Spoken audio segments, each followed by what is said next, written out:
우리나라의 인구 구조상 앞으로 노인 비중이 더 높아지게 되는 건 사실입니다. 그리고 이것 때문에 혹시 몰라서 또 자녀에게 짐이 되기 싫어서 치매보험을 가입했다면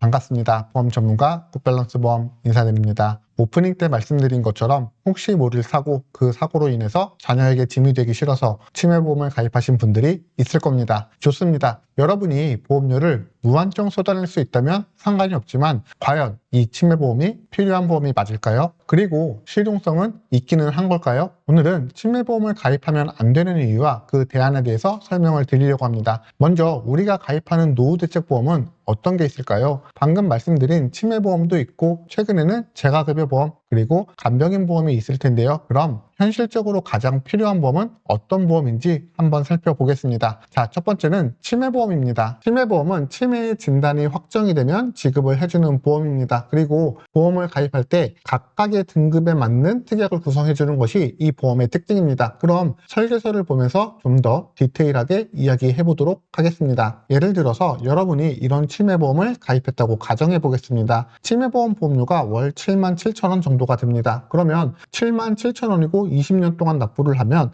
약 1,863만원 정도가 됩니다. 그런데 경도치매 진단을 받게 되면 1,000만원을 지급을 받게 되고 중증치매 진단을 받으면 합산해서 2,000만원을 보장을 받게 됩니다. 그럼 최소한 중증치매는 진단을 받아야 보험료의 값어치가 생긴다는 이야기가 되는 겁니다. 중증 치매에 해당하는 CDR 3점이면은 후유장애율이 60%인데 그럼 다른 장기랑 비교를 해보면 한쪽 다리가 절단되는 사고나 질병이 일어나면 후유장애 60%니까 중증 치매는 정말 중한 상태의 치매라고 이야기를 할 수가 있습니다. 그런데 대한민국에는 여러분이 생각하지도 못한 좋은 제도도 많은데요. 그 중에 대표적인 게 산정특례 제도와 장기요양보험 제도입니다. 우선 중증 치매가 발생이 되면 국가에서 90%를 보장하고 10%만 본인 부담을 하시면 됩니다. 그러니까 치매보험을 가입해서 얻을 수 있는 혜택은 크지가 않고 산정특례 제도로 국가에서 혜택을 볼 수가 있다는 이야기가 되는 겁니다. 그리고 산정특례 제도를 살펴보면 65세 미만이라고 하더라도 치매를 포함한 중풍이라던가 파킨슨병 이렇게 노인성 질환이 발생이 된다면 장기요양 인정을 신청할 수가 있습니다. 그래서 장기요양 제도를 활용하게 되면 재가급여 이용 시 15%의 비용만 부담을 하면 되고 시설급여는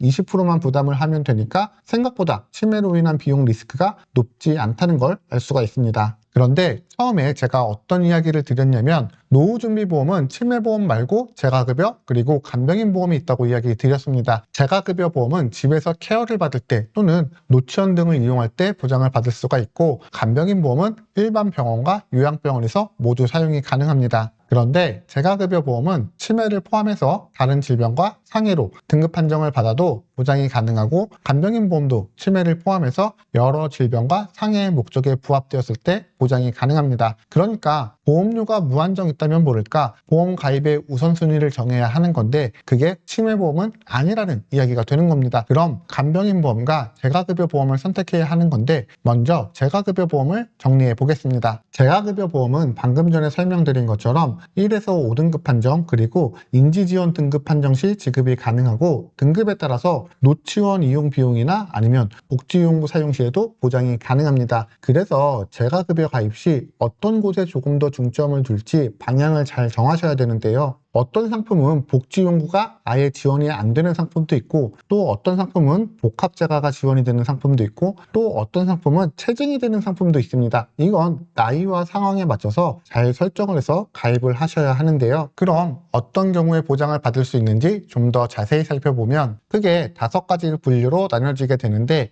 옷을 입거나 아니면 세수하거나 양치 또는 식사 등 일상생활을 하는데 불편함이 있는 경우와 망상이나 환청, 환각 아니면 우울증이나 수면장애 이런 것들도 모두 보장이 가능합니다. 꼭 치매가 아니어도 된다는 거죠. 그 다음 간병인 보험을 알아보도록 할 텐데요. 간병인 보험은 크게 두 가지로 구분 지을 수 있습니다. 바로 간병인 지원보험과 간병인 사용보험인데요. 간병인 지원보험의 최대 장점은 간병인을 직접적으로 파견해 준다는 게 최대 장점이라고 할 수 있습니다. 그러니까 내가 간병인을 알아보지 않아도 되고 임금 상승분으로 간병인 1일 비용이 100만 원이 되더라도 비용 부담에 리스크가 없다는 장점을 가지고 있습니다. 다만 단점이라고 한다면 갱신형으로밖에 가입이 안 된다는 부분입니다. 그래서 이 보험은 고령층에서 가입을 하면 괜찮지만 상대적으로 젊은 연령층에게는 적합하진 않습니다. 간병인 사용 같은 경우는 내가 간병인을 직접 고용을 하고 사용한 비용을 보험사에 청구를 하면 가입된 금액을 지급받는 방식입니다. 비갱신으로 가입이 가능한 장점이 있지만 임금 상승분을 100% 케어하기 어렵다는 단점이 있습니다. 그래서 이런 단점을 보완하려면 체증형 설계를 한다면 완벽하진 않겠지만 임금 상승분에 대응을 할 수 있을 거라 생각합니다. 자, 제가 준비한 이야기는 여기까지인데요. 이번 영상 도움이 되셨다면 구독과 좋아요 부탁드리고요. 영상 하단에 더보기 버튼 있습니다. 더보기 버튼 클릭하시면 카카오톡 바로가기 링크가 있고요. 친구 검색창을 통해서도 검색이 가능하니까 편하게 질문 주시면 도움 드리도록 하겠습니다. 본